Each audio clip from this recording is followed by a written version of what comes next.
Well, as you know, today's masterclass is on marketing in a digital world, building winning strategies for the innovation age. It's a very interesting masterclass because this is exactly what you need today to excel, to upskill, and to move ahead in your career. You need to be able to stand out as a marketer. I would like to give you a quick introduction about IBMR. IBMR brings you this masterclass, and IBMR Business School isn't just a name, it has created a 25-year-old legacy. For over 25 years, IBMR has been shaping the leaders of tomorrow with a vision to empower students and transform them into decision makers who can make a real difference. IBMR stands as a pioneer in innovative business education. Currently spread across key locations in India, IBMR has a national presence backed by a solid reputation. We have our campus in Bangalore, Yalanka, which is coming up. Our programs at IBMR Bangalore, especially the Yalanka campus, offers industry-aligned MBA plus PGPM program, along with the MCA plus PGPIT courses, designed specifically to bridge the gap between academia and the rapidly evolving students of today. Today's expert for the day, who is bringing you this session on marketing, is Mr. Jibbi James. First of all, thank you, Mr. Jibbi, for attending and being here and removing the time out of your busy schedule to be able to share your insights to students and entrepreneurs and marketers. Thanks a lot for being here. Thanks, Kashish. Well, Jibbi is a tech-driven strategic leader and director of strategy and marketing at Nava Mind, a firm that helps startups scale from zero to one and supports educational institutions in enhancing admissions and learning experiences to nurture future leaders. With close to 13 years plus experience, he has driven sustainable revenue growth and market expansion for multinational corporations, emerging startups, and top Indian institutions, for example, the Indian School of Business and Great Lakes Institute of Management. Recognized for his expertise in product management, revenue growth, marketing strategy, and cross functional leadership, he advises CXOs while mentoring teams and young professionals through a people first approach. He's also a national level badminton player and certified coach from the Prakash Padukone Badminton Academy. And Jibbi has been a lifelong learner, a creative thinker. He actively pursues his passion in sports, music, dance, and content creation, exemplifying a balance between personal and professional growth. For those of you, as I said in the beginning, would like to connect with him beyond today's session, you can go ahead and scan the QR code, send him a request on LinkedIn, and see if the speaker would like to connect with you and answer your questions or any other discussions that you might want to have. Well, today's session on marketing in a digital world is all about exploring all the key strategies that define success in the modern marketing landscape. In an era which is largely driven by innovation technology, staying ahead becomes more than just a traditional tactic. It demands a data driven, customer centric approach. So, that is what we're here to prepare you, and that is what we're here to teach you. The digital marketing goes beyond promotions. It's not just meta ads and Google ads. It's about creating meaningful connections and leveraging AI driven personalization using influencer marketing, SEO, gamification, and customer feedback to build winning strategies. So, from understanding the audience behavior to optimizing engagement and conversions, every aspect in this plays a crucial role in shaping a brand success. By the end of today's session, you will be able to gain practical insights, proven methodologies, and key metrics to evaluate your marketing game in the digital era. So let's get started. Over to you, Mr. Jibbi, and we're really looking forward to all the key insights that you're going to bring us today. Well, thanks a lot, Kashish, for that elaborate introduction. Thank you very much. A very good evening to all of you.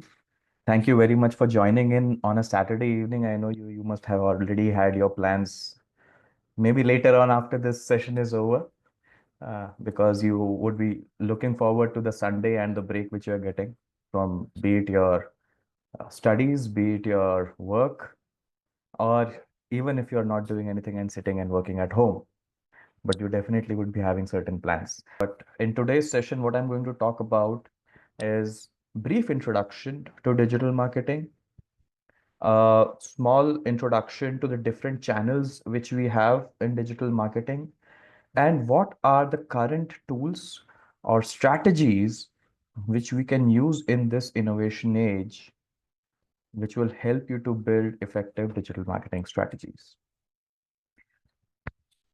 Before that, a brief introduction again about myself. My name is Jibbi James. I currently work as Director of Strategy and Marketing for Nava Mind and Propel Edge X.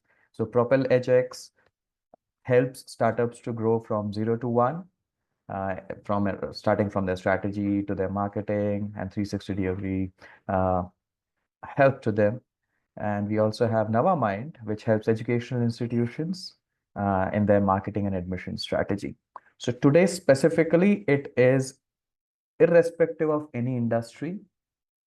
If you want to be a marketer in this current innovation age, this webinar, this masterclass is for you. So without taking much time, I'll just quickly move on to the topic today. A very brief introduction about digital marketing. I know if you're an aspiring marketer, you might know what digital marketing means, and I will not take up much time in all these things. I will be going more in depth in terms of where to apply it and when to apply it. So if you see the stats, 5.2 billion global internet users.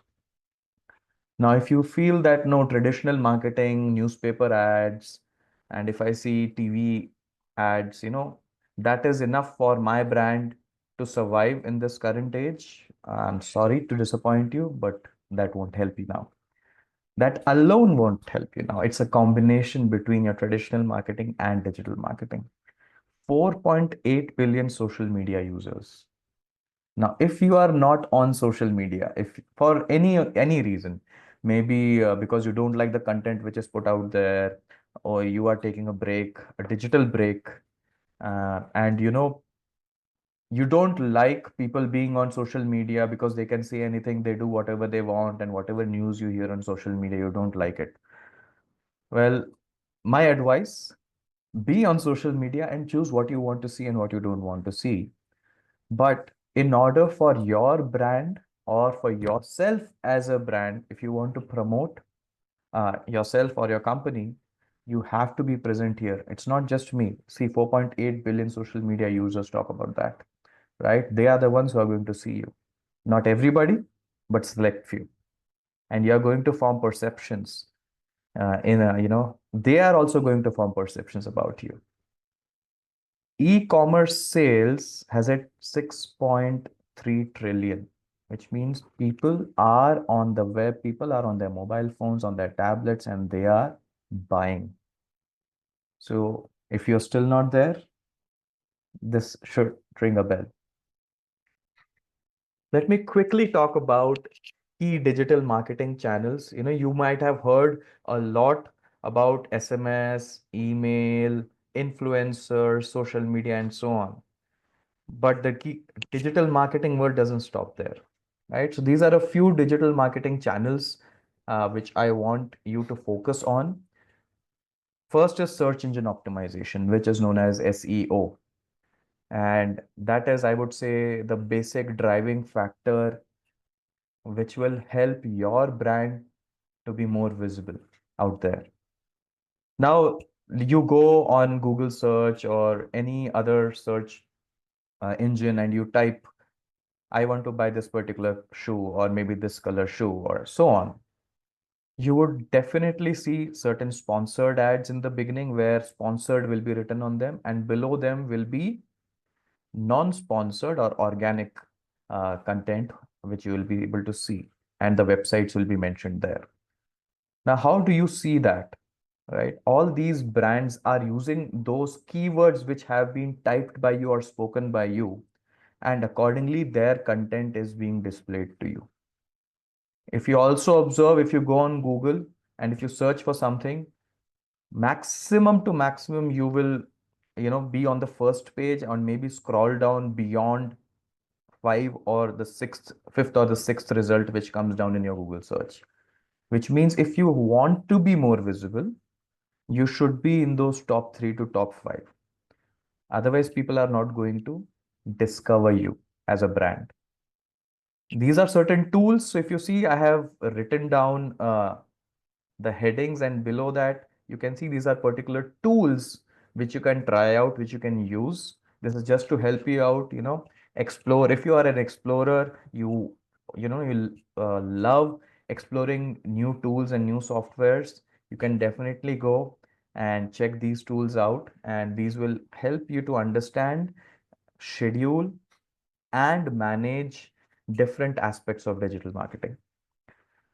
The other one is pay per click advertising, wherein, the brand pays for their ads to be shown on particular platforms. When people click on those ads, the brand has to pay money, right? The third one is social media marketing. You know, your Twitters, which is X right now, your Instagrams and your Facebooks. There are people, millions of people out there. And as a brand, if you connect with those people where they are, not where you want them to be, but where they are already present, you have to ensure that you communicate with them the right content, be it videos, be it audios, it can be visuals, maybe graphics or images, right? We'll talk more about it later on. But you have to be present on these platforms, or you have to use these channels. Content marketing. Content marketing again can be audio, visual, or graphic, and even more. It can be in virtual, virtual reality. And how do I reach the right audience? Maybe some of you may be readers. If my target audience is a reader, I need to put across textual content to them. If my target audience loves to watch videos, I need to create video content. If my target audience loves to hear or loves to listen, I need to create audio versions of whatever product I have or descriptions and information I have. Email and SMS marketing. Now, how many of you can just say yes? How many of you actively, access your email box, maybe your Gmails or your Yahoo? If you do, just say yes. Or let's do one thing. If you don't do, say no. If you don't do, just say no,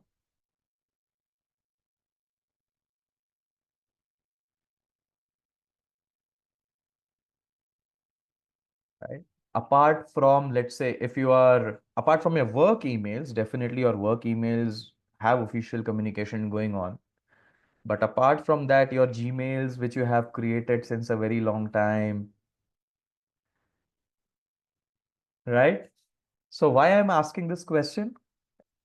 Most of the communication which brands send to you via email or SMS end up in spam. Most of them.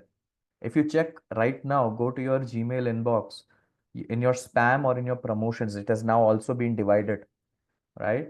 Updates, promotions, and main inbox, and so on. So whatever the brand is trying to tell you, through their emails, it's not reaching you. It's not working out.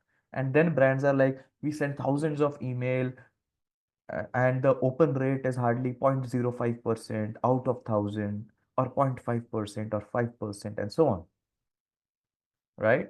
So there are tactics and tools which help you develop the right kind of content, and in an email or SMS, the word count, the subject line, the kind of content, imagery, which in case if you're using an image, an attachment, the text which you are using, each and everything matters, right? So these are the tools which actually you can play around. There are certain free tools also which will help you, design. You can use various templates and say, okay, this looks like a very catchy template. Let me use this template to create my email. Influencer marketing. Till now, like, since childhood, when I grew up, I had initial access only to TVs and newspaper, right? Mobile and all I used to get only by, not used to get, I received my first mobile when I was in my 12th class, just because I was staying outside and my parents wanted to be connected to me. But in this current generation, I'm very sure I have seen myself when I go for badminton coaching, kids who are in their sixth class and fifth class, they carry mobile phones with them. Now, in terms of influencer marketing, when you talk about earlier, only big brands who had that money power, you know, I would see Amitabh Bachchan coming on TV and doing an ad for a particular brand. But do you think you see more of, well-renowned brand ambassadors out there on digital social media? There are a lot of micro influencers now who are from a particular niche. For example, I may be an education expert or an education marketing expert, and I have a niche of followers of, let's say, 5,000 or 10,000 or maybe 50,000. The brands will reach out to me in case there is an educational brand or an institution for whom I am relevant. They will reach out to me and they'll collaborate with me, and I will be promoting their product, right? So that is influencer marketing. And I don't think I should be talking more about influencer marketing because all of us, including me, right? We know we are on Instagram, we are on Facebook, we are on X, how we buy a particular product through influencers as well, right? I have seen a lot of examples where, my friends would come and talk about, hey, there is this beauty product which she was going through, and she went through the review of it through an influencer who was actually sitting in front of the camera and applying all those stuffs. And, the, sorry, the result was right in front of their eyes. Obviously, there was some lighting effect which was also there, which they might have neglected. But yeah, so that is what influencer marketing can do. If you can connect with the right influencer, not necessary they may have a huge bank balance or huge following. If they have a huge following, definitely you can also collaborate with them. But nowadays the trend is people have also started understanding that it's not only uh, or the person who's promoting that particular product may not necessarily be using that product. They are there in for money, right? Just one moment. I see somebody typing. Okay, right. Yeah, so they are either there, in there for the money, or they are obviously promoting themselves as a brand, and where people can see, oh, this person is supporting this activity also, or NGO also. So the feel good factor which comes into picture. But nowadays, you'll see people buying from people who are of their age, who they can relate with, and who is from the same kind of a setup, maybe educationally, maybe professionally, or maybe from the same kind of a niche. And, they would trust that person more. Affiliate marketing. Basically, what is this? A platform promoting your product on their website or any other avenues, digital avenues which they have. If I have to give an example, when I was preparing, or not preparing, let's say when I was working for one of the educational institutions, now we have to reach out to candidates or students or aspiring students who are giving their GMAT, so that we can start promoting our admissions to them. We connected with coaching centers who became our affiliate marketers, where we would provide them the content, our banners and our videos and our emailers, and they would then fire those emails to their databases, on the email IDs of the students they had, and they would be charging us either a commission or a fixed amount for those things, those activities which we have been doing with them. Video and podcast marketing. How many of you, okay, again, you can say, yeah, I would say no, okay, just type no. How many of you prefer textual content over videos? Does textual content help you to understand things more as compared to video content of the same description? If the answer is no, you can just type it there.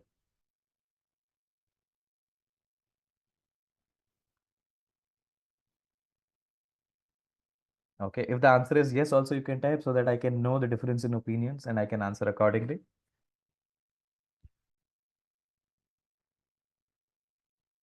So the question is, do you think textual content, let's say if you see a social media ad or let's say any post, if I post something on social media and I have written a long paragraph on one day and on the next day I just posted of a video of the same long paragraph, but it's now in a video format and it's more short and crisp.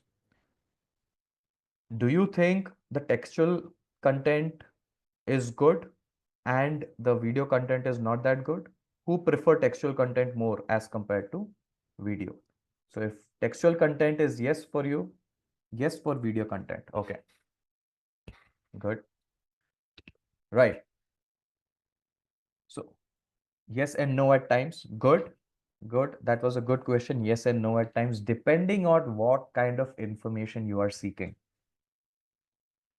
Sometimes reading is also necessary because the video, it may be short, it may not be that long description, but if you want to get into the finer details, you may want to look at the text as well, right? Yes. But I will talk about it, with the stats a little later. Mobile marketing, everybody uses mobile. So it's a no-brainer where if I say that people don't access mobiles and people don't see ads on their mobiles, so I'm wrong. There are ways in which even in your on your Instagram stories, right? When you're scrolling through your Instagram stories, you will see ads popping up. It can be game, it can be, a sponsored video of a particular brand, even on the reels, everywhere, right? I'm just giving an example. So mobile marketing is very, very important because now maximum target audience is on mobile and they're scrolling through it. Earlier, we used to ensure that whatever we are preparing in terms of our ads or banners or the content, that is desktop friendly, which means people would be sitting in front of their desktops and laptops. So the ads, the sizes of those ads and the fonts being used, everything would be according to that desktop screen size. But now we have to adapt and we have to ensure that our content is mobile friendly first. And at the same time, we have to create desktop friendly or tablet friendly content as well. Programmatic advertising. Oh, this is something where, AI takes care of everything. You just feed in your banners, your images, your content to the system or to the tool. And on a real time basis, the tool, you know, it can be, let's say, for example, a Google display network, right? Where on Google, you will be seeing a lot of ads coming in, not when you are visiting a particular website, right? On the sides, you will be seeing dynamically ads are changing, ads are coming on that particular page to your right side, left side, or in between, right? So all these are real-time ads which are coming in. Depending on the user behavior, what you are clicking on, what are you searching on? If I am an educational brand, I will put in that kind of a content related to admissions, maybe related to placements, maybe related to the alumni network or the curriculum which I have. And those people who are searching for that kind of a content on the web, you know, I will also as a brand, I will put that I want to bid for only this much amount to be spent to be shown my ad on that particular platform. Whichever platform, the AI will decide that. But at the right time, at the right price, and to the right target audience, that ad will be shown. Which means your ad is not being shown to any random person. where you have just defined their age has to be between this and this. Now, anybody and everybody who has an age between this and this is not necessarily looking out for education or higher education, right? Earlier, you would do it more manually, but now everything is AI driven. So you just have to feed in information and content, and AI will do the rest.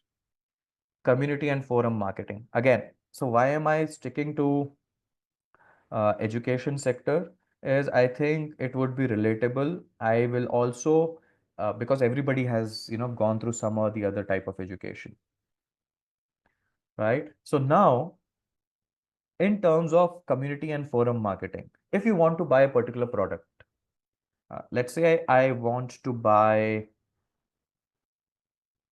a football shoe, or I want to buy a TV. I will go to forums. Let's say there are entertainment forums on Facebook. There may be, you know, groups on Facebook, Reddit, Quora, and so on, where I will type these questions. Or I can go through questions people have already asked about it, and I will, just read through the content and figure out, oh, people have already done this kind of research. So let me just check the answer instead of me doing my own research and start from scratch. So community and forum marketing. If I have to give a GMAT and I am figuring out from which particular institution will be good for me if I score 700 plus score in GMAT. What I will do, I'll just name one of those forums. GMAT Club is a forum, right? Where I can go, I can join that particular forum. There are n number of groups with titles or subject lines. Have you scored 700 plus in GMAT? Choose these schools. Or there will be moderators who will talk about their own business schools and the criteria with which you can get the admission into those. If you are a product manager and you want to stay updated, you just join a product marketing group on LinkedIn or Facebook, right? Where all the important updates about around the product management world will be shared. You will have a like-to-like community with whom you can interact with and so on. So it is very, very important to have these kind of, or create or be part of these kind of communities and forums. Now, Web3 and blockchain marketing, it is something very, very new. It's been going on for quite some time, but not many people know about it, right? Even I'm still learning about these things. But then these are marketing channels which make data privacy as as their foremost stronghold, where you will hear, these platforms saying, hey, you cannot, or any brand cannot just access a user data as they wish. It's not centralized, it's decentralized. And the user is the one who will make the choice with which particular brand they want to share their data. So with respect to data privacy and protection, you know, Web3 and blockchain marketing are becoming very, very essential. The fraud-free ads which are being shown, in terms of transparency, you won't be uh, interacting with a lot of bots. You will be seeing genuine ads on these platforms and so on, right? So yeah, this is a vast, I would say, topic. Conversational and chatbot marketing. You use this in your most, I would say, you feel good if you can, have a conversation without waiting for the person on the other side to respond. Sometimes it may take 5 minutes, 10 minutes, and they are not responding. Yeah, it might have happened with you when you reach out to the customer care, you are on call and it's been ringing, and they are saying, okay, kindly be on hold. Your number is 10. You're waiting for the other nine to get done with their conversation. But here is a difference, right? This is chatbot. You chat. Basically, you type in your query and you get immediate answers. You can even complete a transaction through these chatbots. Did you know that? If you knew, well and good. So I will give certain examples going forward as well. So, right? These are certain marketing channels which you should make a note of. Not all these marketing channels will be very, very helpful and effective for you, depending on what is your niche, which industry you are, from, and what is your target audience. But you will prioritize based on these, that which particular marketing channels you should invest your budget and more time and effort on. Quickly moving on to the latest trends and modern differences. I've already talked about it, so I just wanted to lay it down that I'm not going to give differences between traditional marketing and digital marketing. But in this current era and as per latest trends, what are some of those differences? Digital marketing now uses AI driven marketing. Earlier it used to be human strategists and manual campaign execution. Now you have virtual reality.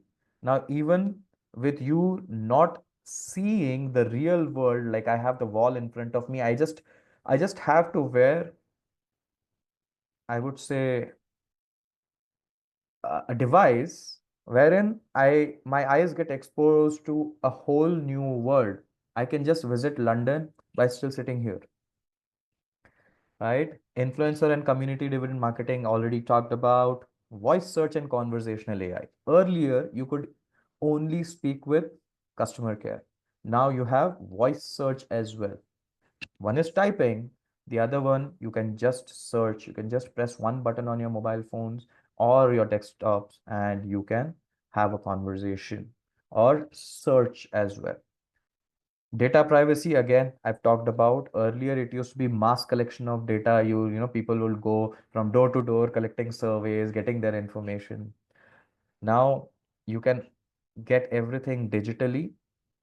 GDPR compliance is brands can collect only the information which is legally advisable, and they are not supposed to collect any additional information. Right, so now let's quickly move on to building winning digital marketing strategies for the innovation age. I think I'll be covering close to 12 marketing strategies. It's not specifically strategies, but these will open up your eyes to figure out, hey, this thing was there and so many people use it. Why haven't I been using it for my brand or for my organization or for myself? So let's talk about SEO first. Already talked about it, just going to give certain examples and the stats. Whether you are creating content, be it blogs, whether you are creating content in terms of videos, audios, website, you need to drive traffic to your website. You need to ensure that people are able to read the blog or article which you have written.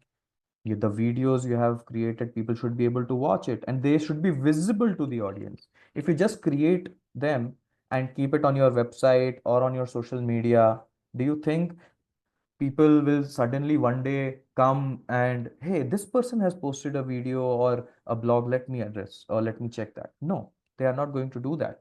Only if people know you, they are going to do that. Okay, that this person keeps updating, so let me go and check.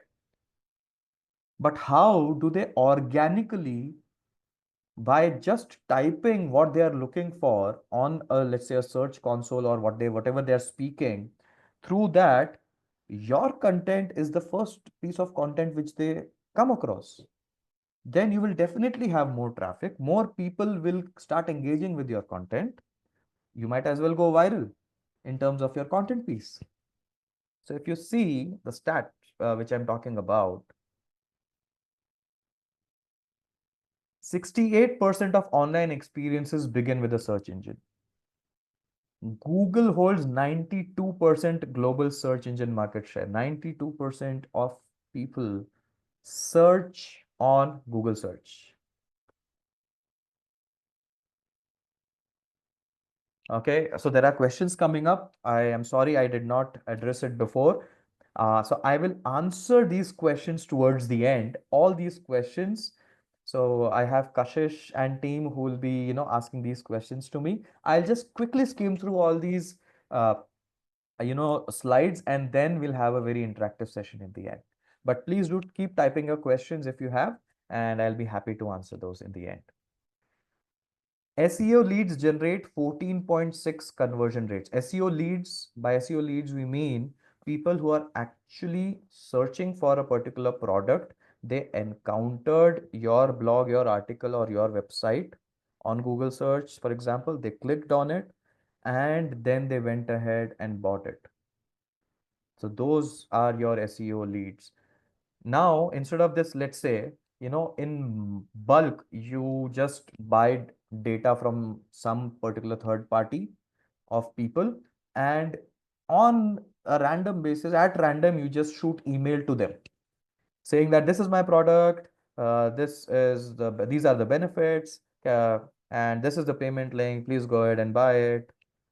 You don't even know whether they were looking out for that particular product or not, but you just randomly send them those emails. Do you think that person who received that email will convert better, or the person who was actually searching for it will convert better, right? So that you know what the answer is.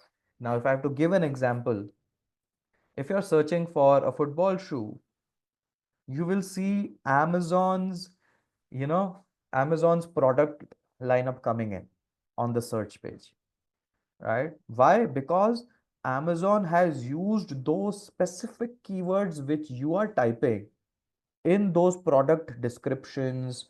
Those are there even in the customer reviews, right? And there are backlinks and site links which are there, which are very technical. I'm not going to cover that, but if you're interested, you can, there is a lot of content out there. I just want to bring out the importance of SEO here, right? Now, next is social media marketing. Everybody knows why it is important. 4.8 billion people use social media worldwide.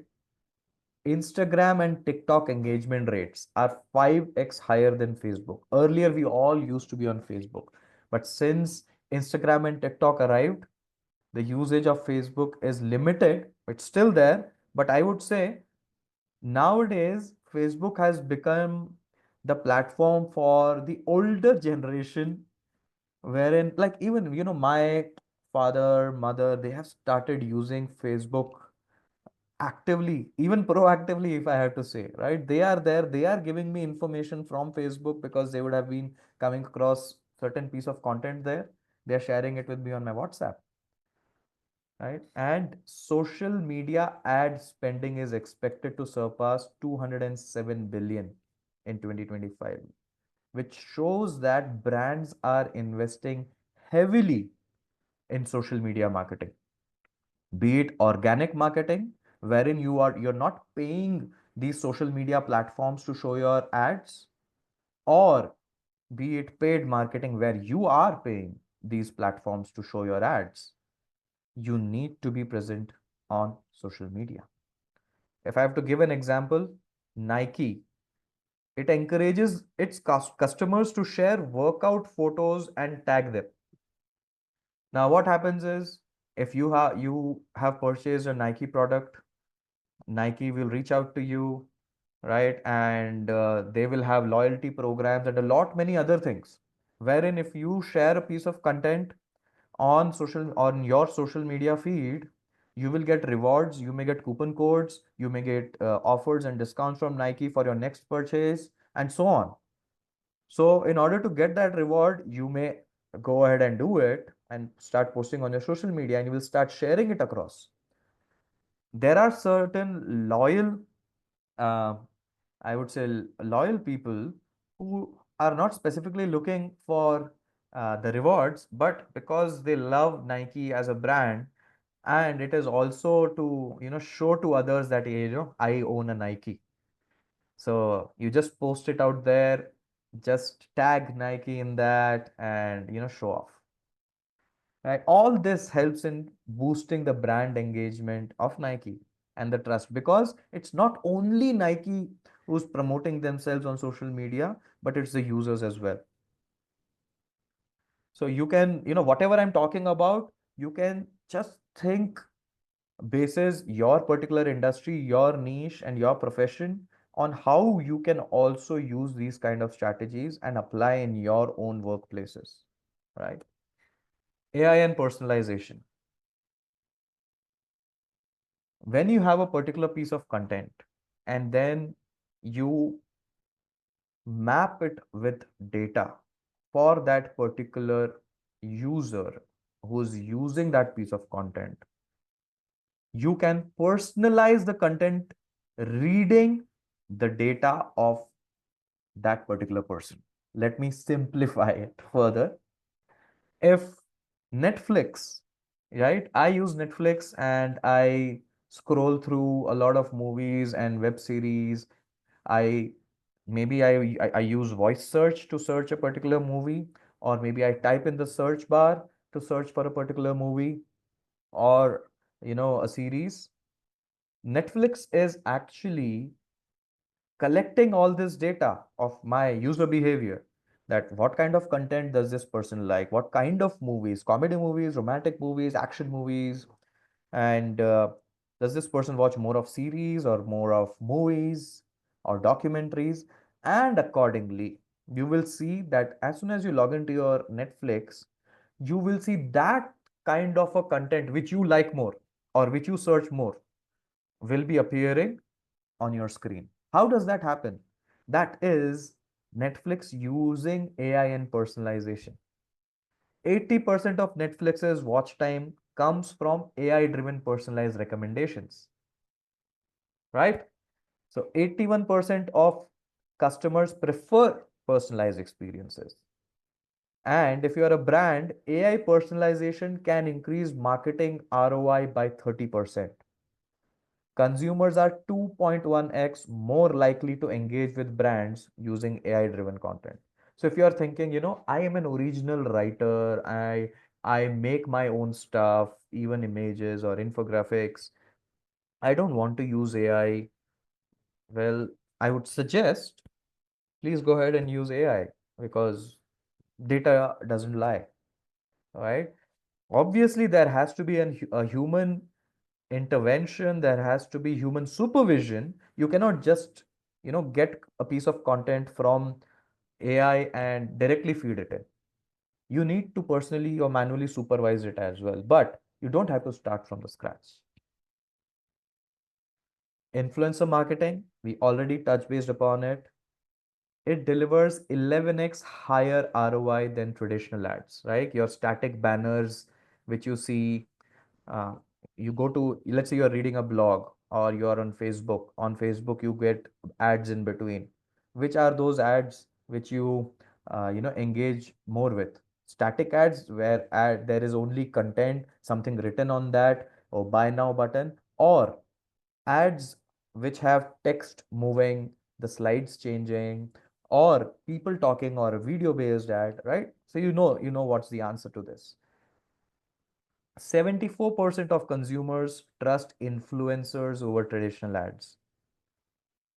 If I have to, give an example of Mintra, Mintra FWD is forward with design.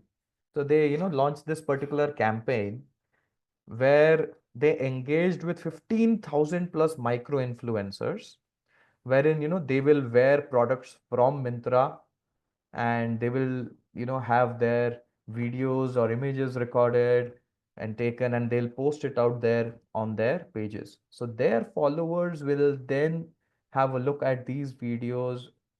And it's like a way in which Mintra is telling, hey, these Gen Z shoppers, everybody is buying from Mintra.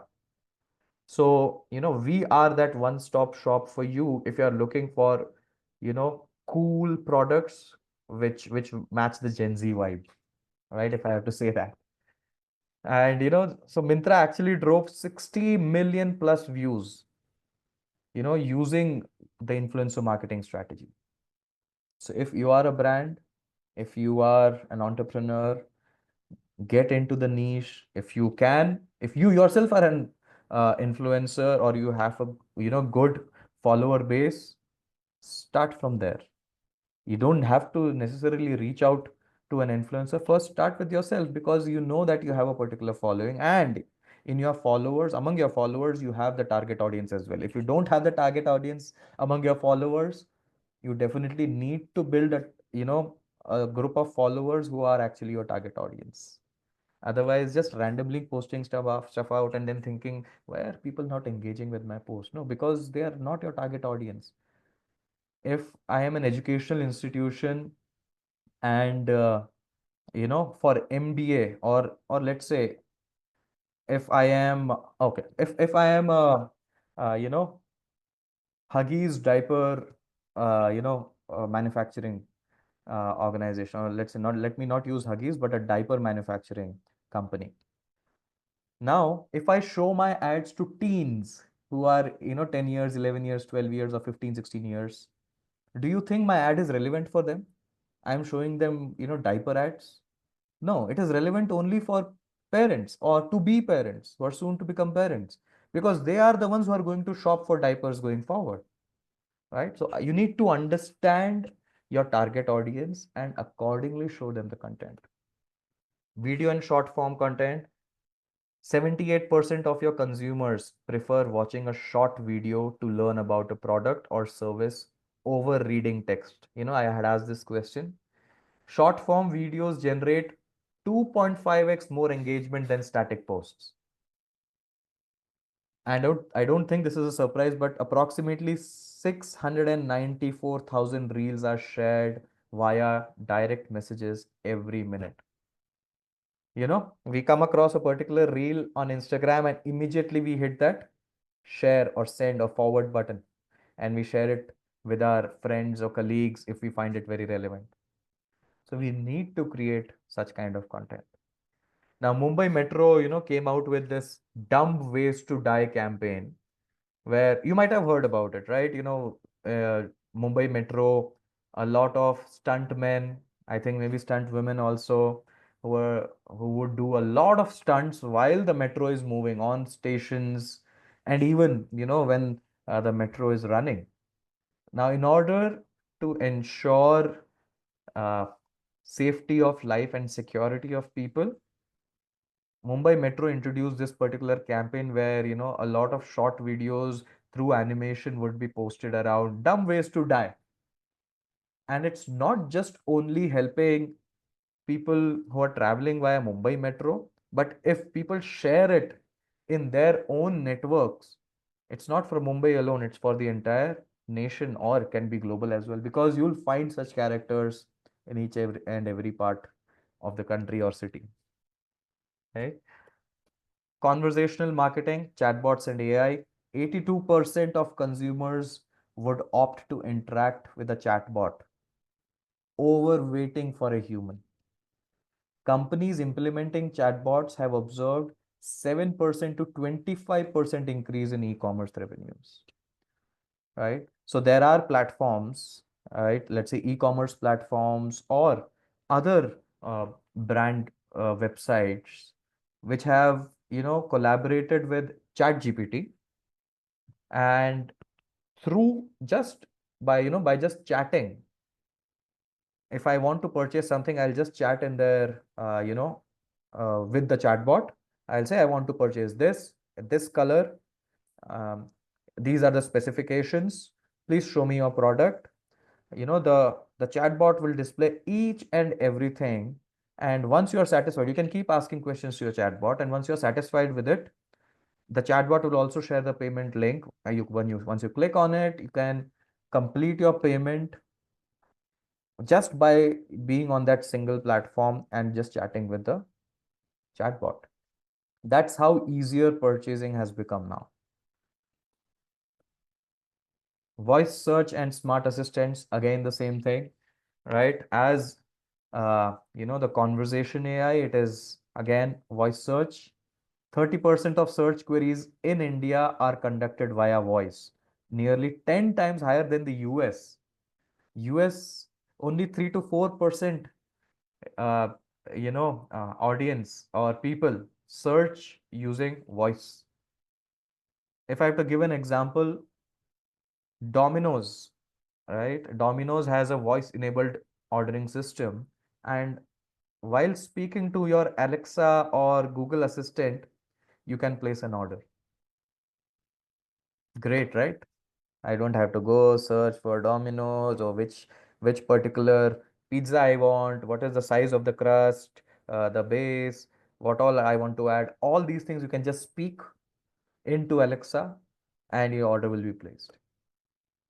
augmented reality and virtual reality.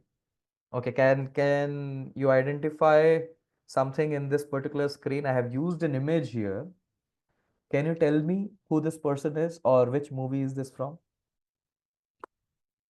You can type it in the chat section. If you love superhero movies, you would know who this person is. Okay, thank you, Kishore. Any more answers? Okay, thank you. Thank you for your answer. So this is Iron Man. Now you would have seen Iron Man, you know, uh, using augmented reality and just throwing his hand like this, and a hologram appears right in front of him. Now, how is this possible? I know it may be not that much in depth that in the current market these things might have been explored and discovered.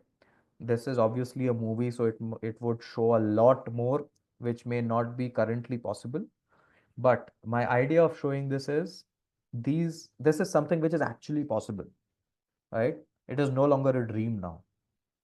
Earlier, if we had to see something, we had to physically go there and see it, or we would just search for it on YouTube and just have a two-dimensional view of it.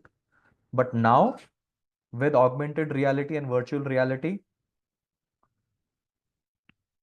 you can just by sitting wherever you are, you can actually have a real world experience of how things would have actually been if you were there. Let me take an example of IKEA. Right? I hope everybody knows what IKEA is.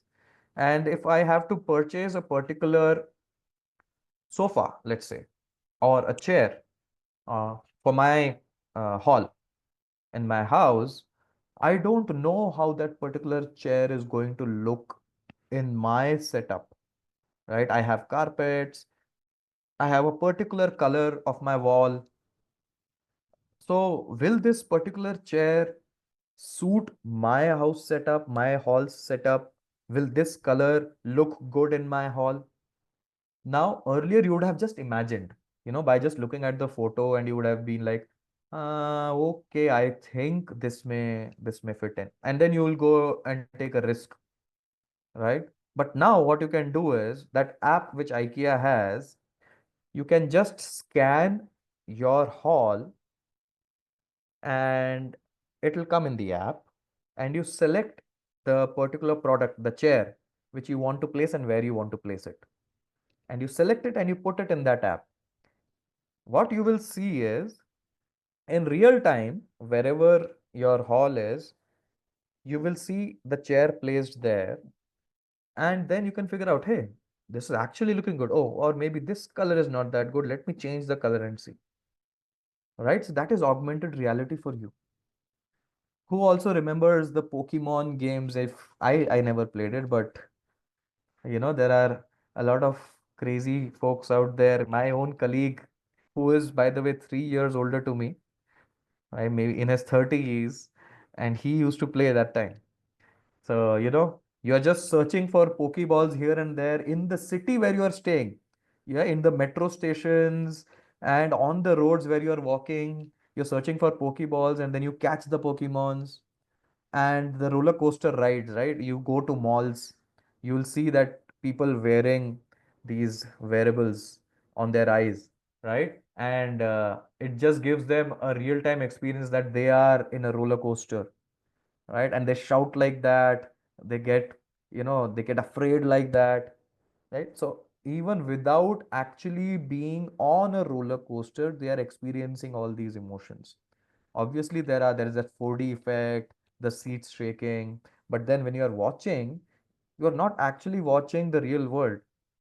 You are watching a virtual world right in front of you. If I want to explore London from here, I can just sit, wear that, the VR lens, and then just explore. Customer feedback and survey driven marketing. This is really very important. Why am I saying it's very important? If you don't listen to the customer, your customer is going to run to your competitor. As simple as that. 73% of consumers switch to a competitor after multiple bad experiences. 86% of buyers are willing to pay more for a great customer experience. And data-driven decisions improve customer retention by 30%. This is the data you are collecting from your customers, or not customers, aspiring or maybe customers or potential customers. You're trying to figure out, hey, I'm planning to create this kind of a product or this kind of a service, and I'm planning to have these kind of things in this. These are the benefits of using this product. Will you be using it if I give it to you? If you fall in my target audience, then they can tell you, no, I want this also in that, I want that also in that. This is for someone who has not yet used your product, but through their experiences they are just sharing their insights. Now on the other hand, you have people who are currently going through that experience, or people who have previously gone through that experience, and you are reaching out to them and telling, hey, you have used this particular product which we offered. We just wanted to understand, was it able to meet your expectations? What more could we have done? Can you help us in this so that going forward we don't commit the same mistakes which you encountered? And once you start making those changes and you keep those people also into the loop, you tell them that, hey, we heard you. You told that these are the changes which were supposed to be made in the product or in the service which you were offering. We have made this change. Thank you for your valuable feedback. You are making your customer or your past customer or a previous customer also happy that, okay, they actually listened to you. Like, you actually listened to them. I'm sorry. You actually listened to them, right? And their loyalty also increases towards you, and you are able to retain those customers. They will not then go to your competitors if you are actively listening to what they are saying in terms of their feedback and surveys. Omni-channel marketing strategy. If I am if I sell shoes and if I am only having a physical store, will more people be able to explore me? No, I don't think so. I know you also have those answers, but I'm answering this on your behalf, right? You definitely can, find stores. There may be places where there are no physical stores at all, right? But your competitor has a store there. Now, just because you did not have a physical store in that particular city, you lost on your sales because your customer or your potential customer went and bought the product from your competitor. So, by omni channel presence, what I'm trying to say is you have to be present across all channels, be it on social media, mobile, desktop, tablet versions. As I said, the kind of content which you are sharing, images, all have to be compatible with different screen sizes, the email platform, call center availability. Your website should has the information. You should be there on print media as well, like brochures, and you should have a physical store also, right? So not every business might require all of these. Some might not require physical stores, right? But what I'm trying to say is you have to be present on all these channels. Brands using omni-channel marketing see 287% higher purchase rates. 85% of Indian shoppers use smartphones in store to check reviews and compare prices. I'll go to one particular shop and I'll see, hey, this is the price of this product, and these are the specifications. Let me check what is the price on a different platform. Online, can I get the same thing online at a cheaper price, or does a particular other competitor have the same product but at a cheaper price? You'll start doing this, and I am sure most of you would be doing this, right? Let me give an example of Starbucks here. Now, Starbucks has a loyalty program. Now, initially, a very, very few customers actually signed up for this loyalty program which Starbucks had. So, in terms of the database to which Starbucks could communicate about their, upcoming offers, or let's say about, what's new, and what Starbucks is currently doing.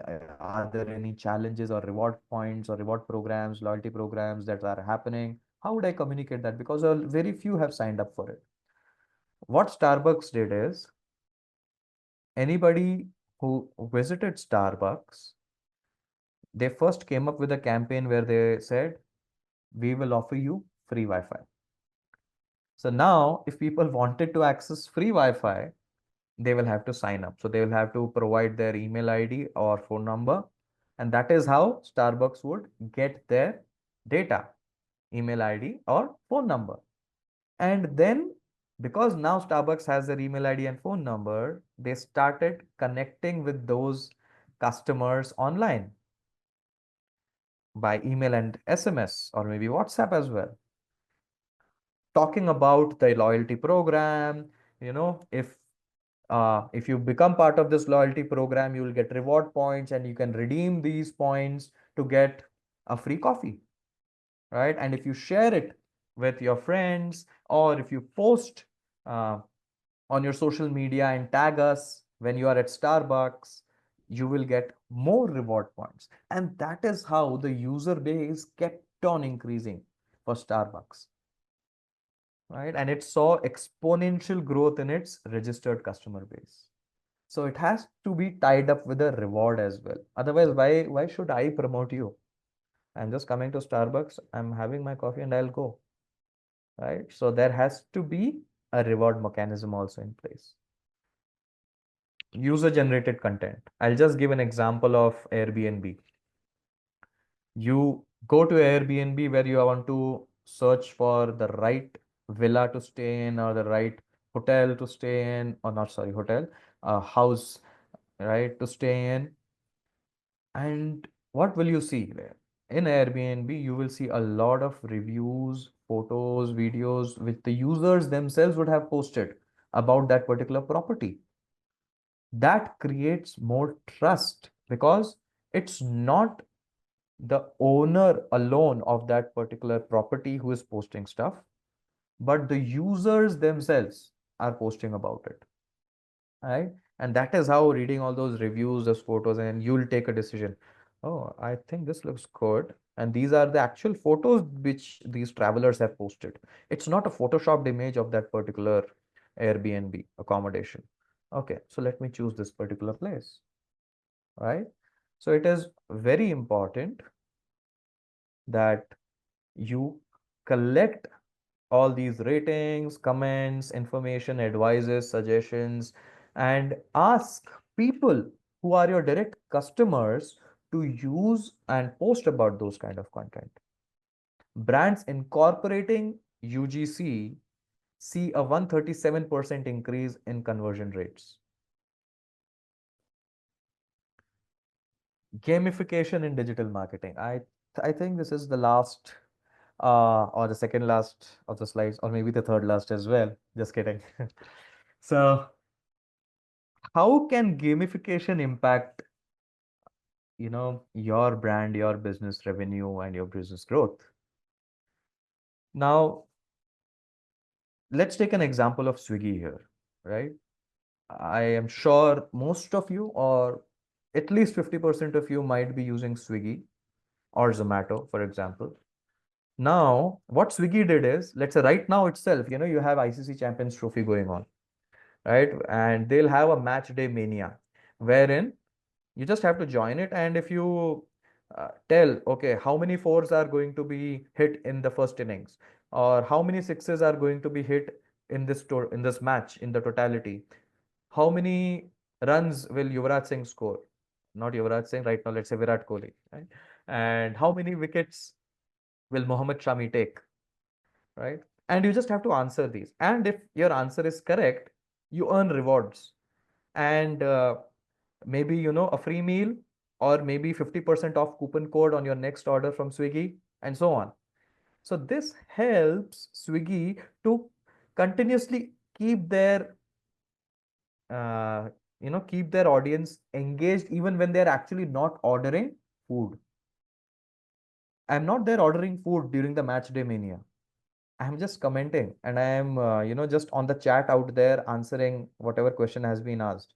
If I win that reward, then is when I go to place my order later on, right? So it's like a gamification wherein I introduced a particular quiz or a challenge or a kind of learning, and once you pursue or you complete that, you get a reward, right?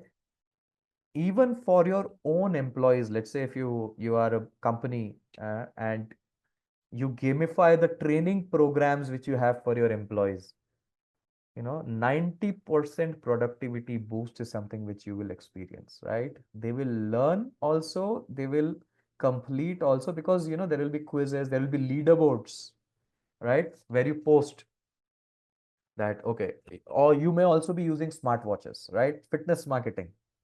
Your smartwatches have, the apps of those smartwatches, they have programs wherein you run for these many miles in a day, and it will show you who's the leader for this particular day, and your name will be there. Oh, you rank third, you rank fourth for today, like that, and that sort of motivates you. Okay, tomorrow I will do more than this person, so okay, let me see where I rank tomorrow. So it's just using the competitive spirit of your audience, and I would say the playful skills wherein that if I engage my audience in particular games, quizzes, and polls, they are more likely to engage with me, and it will help me convert more and retain them more. So that is what gamification is all about in digital marketing, and even like in education as well.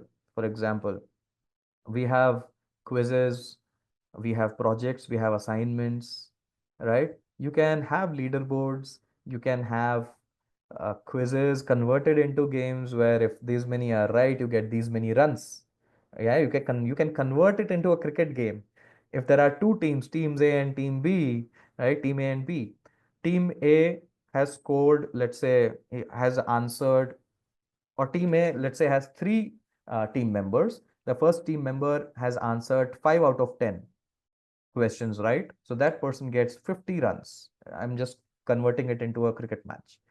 Team and member B has answered 3, so 30 points, and member C has answered 2, so 20 points. So in total, they have scored 100 runs. Now, team B again answers. Now, if they score less, team A wins, and if they score more, team B wins, right? So it's just a way of gamifying things, right? So, Just before you go ahead, Jibby, we yep. just wanted to remind the audience that Mhm. question and answer round will open up soon. So, any of the audience members, if you have questions, please note it down. You can ask your question directly to the host. In your chat box, you will see an option where you can send your questions directly to the host. Please note down your questions, and in about 10-15 minutes, we'll open up for questions, which is when you can go ahead and clarify your doubts. Thank you so much. Thank you. Thank you, Kashish. So, not in 10-15 minutes, I'm done now. This is the second last slide. Sure, Um, sure. so yeah, so we'll open up for questions maybe in the next 2-3 minutes or 5 minutes at max. All right. So Perfect, this is perfect. Thank you. this is just an overview of what I have talked about in today's session. We talked about SEO, search engine optimization, social media marketing, AI and personalization, influencer marketing, video and short form content, conversational marketing using chatbots and AI, voice search and smart assistants, augmented reality and virtual reality, customer feedback and survey driven marketing, omni channel marketing strategy, user generated content, and gamification in digital marketing. While we have a plethora of these options available, which are the ones which we should be choosing, right? So you need to first analyze your current scenario in terms of the company or the industry in which you are. You need to go back to your past data, past user data, analyze each of that user data, and then figure out, is my SEO correct? Is my social media marketing correct? Have I been interacting with influencers and collaborating with them? Have I been using customer feedback and survey-driven marketing? Have I gamified my marketing approach? And then you will also figure out that, okay, I have been using social media marketing, but then my data analysis says that people on Facebook were converting better as compared to Instagram, or people on Instagram were converting better as compared to LinkedIn. Accordingly, you will make a decision. Okay, let me invest more of my time, effort, and money on Instagram then. Why should I invest more money on LinkedIn? Because it's not giving me a better ROI. But should I completely do away with LinkedIn? Or can I still be present on LinkedIn as a brand awareness, using that brand awareness approach where I'm not looking for people to convert, but I want people to notice me as a brand. I want people to read through my content or me just being present there, because in the future, when people want to, come and check me out in terms of what my brand is, who I am, I will always have that kind of a content listed out on LinkedIn, which they might be looking out for. So it's not always from the perspective of transaction that you are present on a particular platform. You need to weigh it out that, okay, I will use these particular platforms. It can be a website or an affiliate marketer or influencers. All right, I will use these particular channels to bring me revenue or to bring me sales, but I will also be present on these platforms just to be there so that my brand visibility is more. And during the SEO, my product or my brand name or my website comes up. Right? So choose wisely, because something which you are using with half knowledge may drain down your entire budget, and you might as well lose a lot of money instead of gaining. Right? So choose wisely is what I would say. You have a lot of options, but not all the options are meant for you in the same proportion. I would just want to end by saying data fuels strategy, creativity fuels engagement, and innovation fuels growth. You need to combine all these three to win. And AI, personalization, and automation are just tools. What strategy you make is what makes them powerful. With this, I come to an end of my masterclass. I hope it was insightful. I haven't gone in depth with each of the channels and with each of the innovative solutions or strategies, because each of these strategies themselves are, masterclasses. So I hope it was insightful for you, and you will be able to apply uh, these learnings in your workplaces or in your studies or, in your businesses if you are an entrepreneur. And thank you very much, IBMR Business School and Kashish, for the invitation. I hope I was able to do justice. Over to you. Thank you so much, Jibbi, for that wonderful masterclass. First of all, I would like to thank the attendees before I go ahead and thank a little more to the speaker, because um, it's not very often that we have a very patient audience who wants to listen, wants to engage. So thank you so much for being very engaging and very attentive and interacting with the speaker. Let's keep the spirit for another few minutes. I won't ask more of your Saturday, but let's probably dive into the questions and see if anybody still has anything left that is a doubt. I I am already getting a few messages saying that we almost have no questions to ask because everything's answered. But do feel free to use the stage. Go ahead. Any questions that you might have um, regarding, marketing, especially around AI tools, or something that you might be requiring at work, please feel free to go ahead and ask that. Students, if you have any questions regarding applying these marketing strategies, anywhere for yourself, then do go ahead and ask those questions as well. Yeah, so just one thing which I wanted to say, if there are no questions, either everybody has understood everything or nobody has understood anything.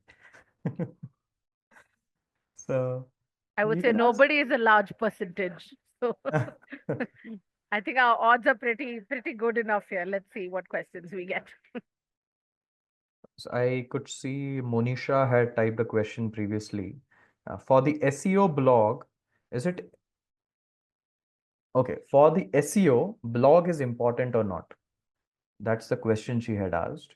So, Monisha, yes, it is important, but it's not just a blog. It's a piece of content. Even anything on your website, what you write on your website, if your website has to rank, right? It has to be written.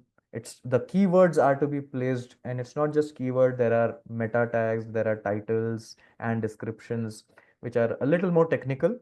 But uh, a short and sweet answer, yes, blogs help in SEO discovery, and you can place those blogs in your website itself. You can create a separate page on your website, and you can, create an entire blog repository so that your website, not just the blog, so your website is also more visible to the audience.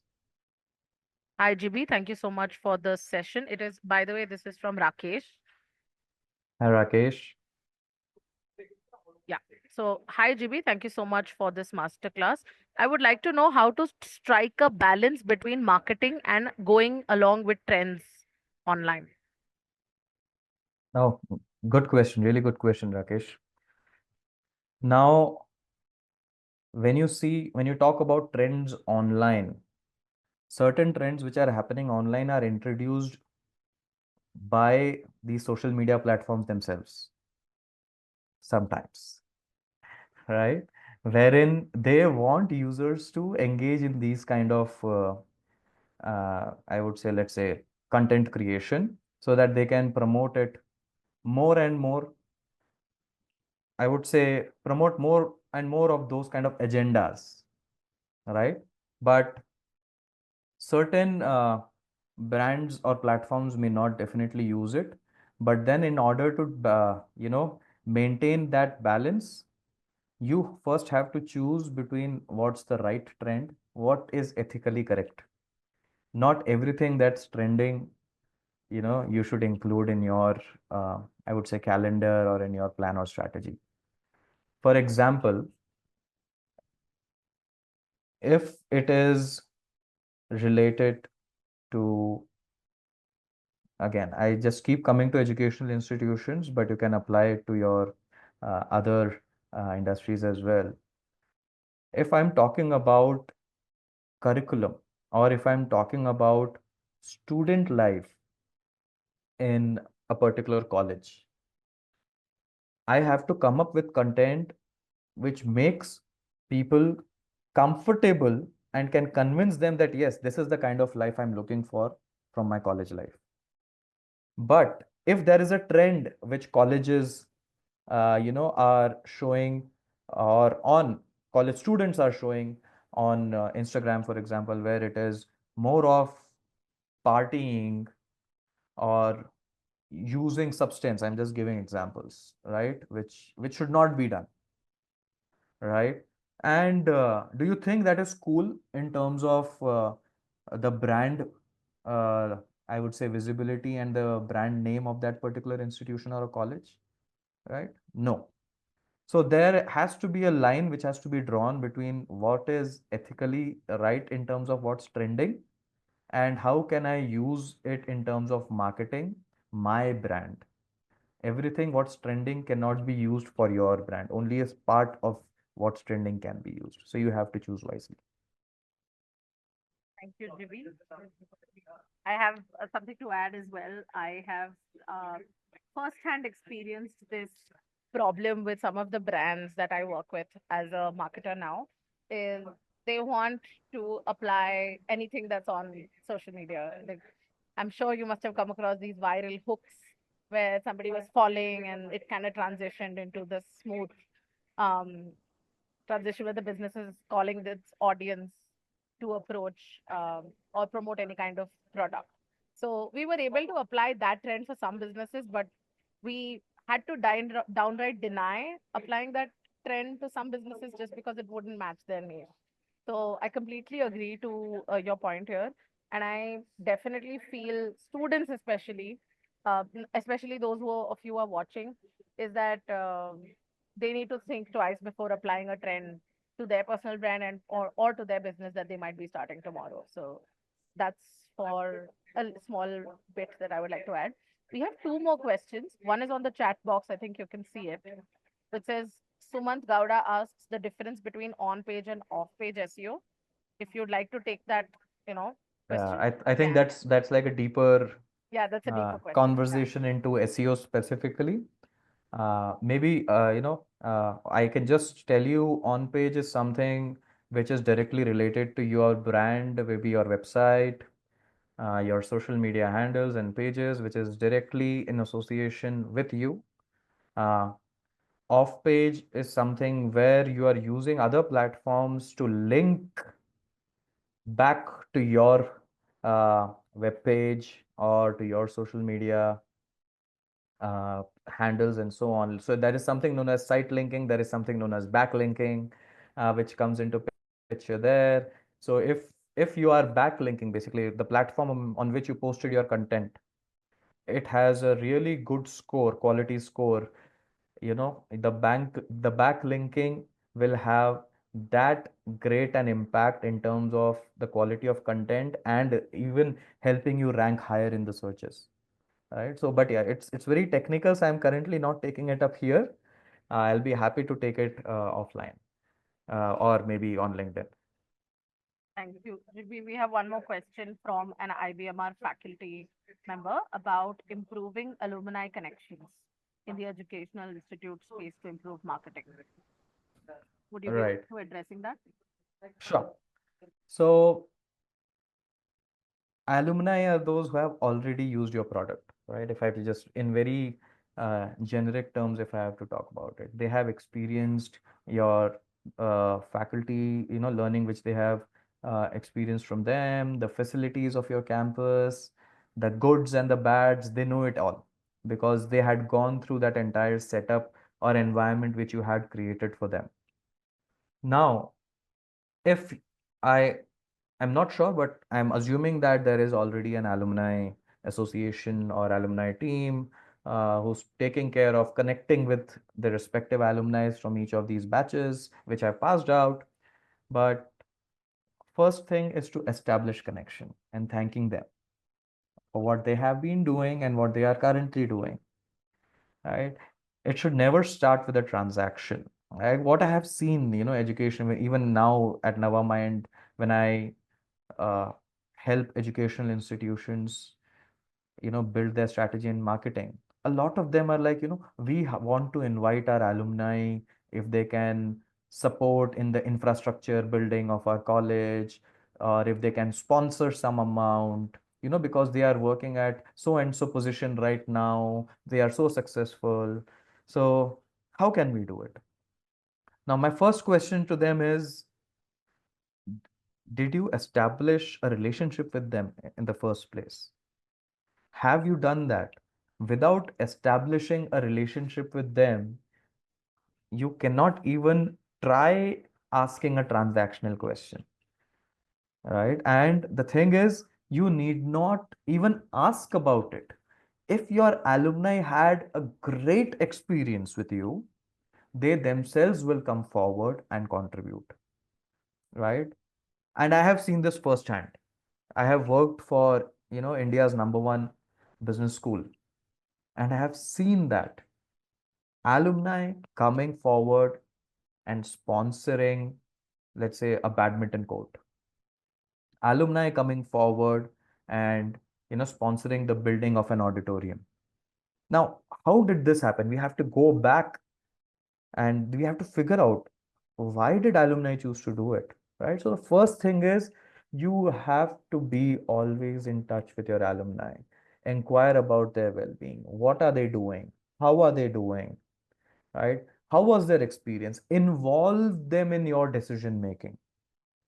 get their trust, get their confidence that you are working towards improving the experiences of the students and the faculty and the staff. And once they are involved, once they feel connected back with you, right? You invite them for taking sessions, right? You just invite them. Yeah, you might be having your alumni meet. Make them feel special during your alumni meets. Have, let them relive the life on campus. Have a special campus day for them. Invite all your alumni. Let's say, if not all the alumni across India or the world can come in, at least you can have a regional alumni meetup where you just call them to the campus, show them what has been done, how it has been done since the time they left, what have been the improvements. Check with them, right, on what else can be done. So it's a long process, but you have to start, right? So if we don't start, I'm assuming that it's already been started, given that it's IBMR. But there are smaller steps which have to be taken. Involve them in the decision making. Have, I would say, learning programs specifically for your alumni, wherein you say, that we have these other programs also.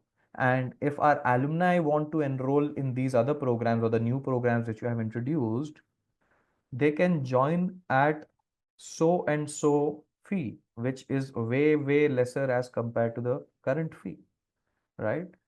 Because of them being your alumni, you are basically appreciating them, you're respecting them, and you are rewarding them, right?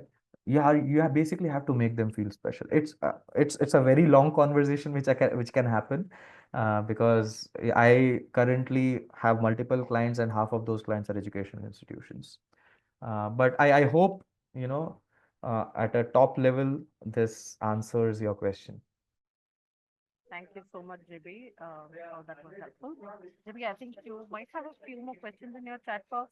You can pick up a few if you want to. Otherwise, Mhm. I think we can close now. Okay, You okay, can just go maybe. through your chat box Sure, if you sure. feel like anything is relevant and you might want to pick it up. The audience is still here. So, All right. So there are a few questions which I can see. Maybe I'll just merge those questions and answer it as one. Uh, so some questions are related to, uh, the presence. Somehow, specifically with respect to the educational institution, that, in tier two cities, how can I promote myself, uh, on social media, right? So let's generalize it into let's say it's a tier two city scenario wherein, uh, you want to promote yourself as a brand. You have promoted yourself in big cities, like, all the metro cities. You are there and people know you as a brand. But in the smaller cities, people don't know you. How will you promote yourself? Now, the first thing is you have to figure out the demography of that particular city. How many people of this particular age, maybe gender, this particular occupation, how many are of the, aspiring students, if they are wanting to join an education institution, or how many are on social media in this particular city, how many mobile users, how many desktop users. So basically, you try to dig in more data about, what is the kind of audience which you have, right? And then from your past data, you try to figure out that, hey, in my previous, history, I have seen that people from this city have purchased more products. People from this city have purchased lesser products. And when I was searching my website traffic, I have seen that there are few newer cities from where people are visiting my website. So then that becomes your first focal point, wherein you figure out, you jot down, list down those newer cities from where you're gaining more interest. And then you come up with a strategy. Again, I'm just going down to educational institutions. Please feel free to apply it in your own context, in your, from, converting it from leads, maybe, cold leads or warm leads to hot leads. and then engaging with them, making them a potential buyer, and then ultimately they going ahead and buying or taking admissions, and then they becoming an alumni. That is, they're completing the program, they become an alumni, and still they are connected with your institution or your product. This is an entire customer life cycle. So now if I have to give a specific example, now you also need to go back and check how many people, first is how many people are visiting the website, or visiting my website from that tier 2 city. Then out of these many visits which I have had, how many people have clicked on apply now, or how many people have clicked on purchase or buy now. So that will tell you the intent of people who are coming from that particular city. There can be, you may have 100 visitors from tier 2 city, which is A. You may have only 50 visitors from tier 2 city, which is the name of which is B. Now A, which has 100 visitors, only 2 have clicked on apply now. B, which has 50 visitors, 10 have clicked on apply now. So even though you saw more number of visitors from A, B is giving you a better result. Now there can be, the next scenario can be, out of 2 from A, both went ahead and paid the fee or completed their admission or bought the product. But out of 10 from B, only 1 purchased it. So now this is telling you that people are interested, but they didn't go ahead and buy the product. Maybe they went to a competitor, maybe they saw something else, maybe they were not interested later on and they just, closed the tab. So all these insights will help you to figure out where you should formulate your strategy to which particular tier 2 city, right? Should this be A or B? And if you can formulate for both depending on what metrics you want more. Is it only the number of visits you are focusing on? Have a strategy for B. If you are focusing on applications, focus on A, but at the same time focus on B because one converted out from there. But invest lesser in B right now and C. Then down the line, when you calculate your return on investment, change your strategy. If you see now from B, now more people are coming in, reduce your investment, time and effort in A and invest more on B. Right. So I hope I am able to give a generic overview or example and answer to this particular question. Thank you, Jibby. I'm sure that was more than generic. That was pretty insightful for us to use it as a head start, more than a head start. Thank you so much for clearing out such a clear path for the marketers here that are interested in pursuing marketing as a long-term career, entrepreneurs who are looking depending on marketing, and even faculty members who are interested to apply these strategies to their operations in their educational institutes. So thanks. I will go ahead and present my screen back again. Just once more, my job is to say thank you. So here I am saying thank you to the speaker for his valuable time, his expertise, and for breaking down each of these strategies that drive success in today's world. I'm sure this will keep you learning, keep you innovating, and remember that this is exactly what you need to stay ahead in marketing. That means you need to embrace change, you need to embrace creativity and data driven strategies. So, thanks to the speaker, thanks to the audience. And before we wind up and close the session for the day, let me present Mr. Jibbi James with a certificate of appreciation as a way of saying, another way of saying thank you for the time that you've taken out to address these major questions in the students' minds and the educators' minds, which I'm sure will help them in their future career and they'll be able to apply these. So Thank I you. would say Thank you very maybe much for this warm gesture. virtual claps if I can, please. If please use your emojis. Feel free to interact and take a moment to thank your speaker for the day. It was my pleasure to be here. And also, once again, yeah, thank the audience because they were also proactively participating in the conversation and they were posting questions as well. So kudos to the audience as well. Thank you so much. Just Gangadhar Ayya says, thank you for hosting this insightful masterclass, which provided valuable strategies. Thanks, Gangadhar, to you as well that you attended. We hope that we can bring you more such masterclasses, and for that, we would require your support. The poll was open. I hope you've voted and tell us what topic you'd like to see next. Jibby, I hope this is one of the many masterclasses we might do in the future. We would love to have you back again on another topic, on another expertise. You have so much to bring to the table. We're sure that we'd be happy to collaborate with you again. The pleasure was all mine, and yeah, happy to collaborate in the future. Thank you. A little bit about IBMR's legacy, just circling back to what we just shared. Well, over the years, IBMR has built a reputation for academic excellence, offering some of the most sought after programs, which are, again, not very easily accessible um, to tier one, tier two, and tier three cities.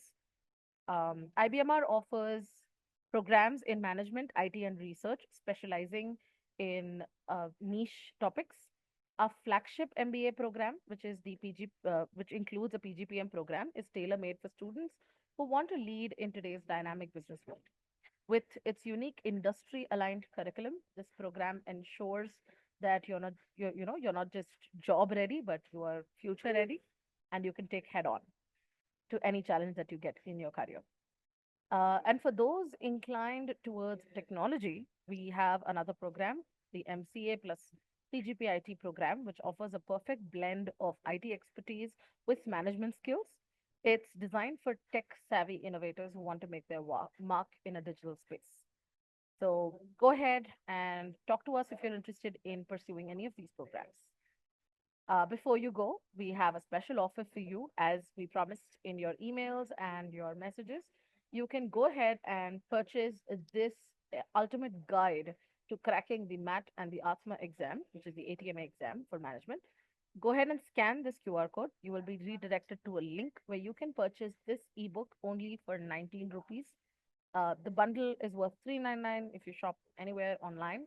We're bringing this exact bundle, which has mock tests, which has all the resources that you will require to prepare for your entrance exams. Go ahead, scan it. It's only at 19 rupees. This is an investment in preparation for your exam. So do not hesitate. If you might not be interested in claiming this immediately, it's still going to be valid until the next week's masterclass, where we are going to bring you a different offer. So every week we have a different offer at the masterclass. You can tune into the next masterclass to find out what new resource we're sharing in the next one.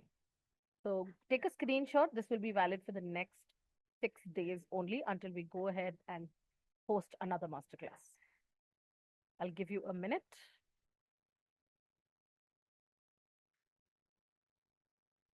All right. All right then. Thank you so much. I'm going to stop sharing my screen. Big thanks to everyone for joining in. Until next time, we'll see you for yet another masterclass. Don't forget to go ahead and send a connection request to the speaker. Use this opportunity, students, to network. Educators and faculty members, feel free to use this opportunity to get advice and tips on your classes, your programs, your operations that you might need help with. Please go ahead, connect with the speakers. This video will be available on YouTube for streaming after this masterclass. It will be uploaded on YouTube in case you'd like to come back and refer to some points that you might have missed out. Thank you so much, everybody. Thank you to IBMR. Thank you to my team members for helping me host. Um, thanks to Jibbi again. Thanks to Malik. Bye. Have a happy Sunday. Bye-bye. Happy weekend, everyone. Stay safe. Take care.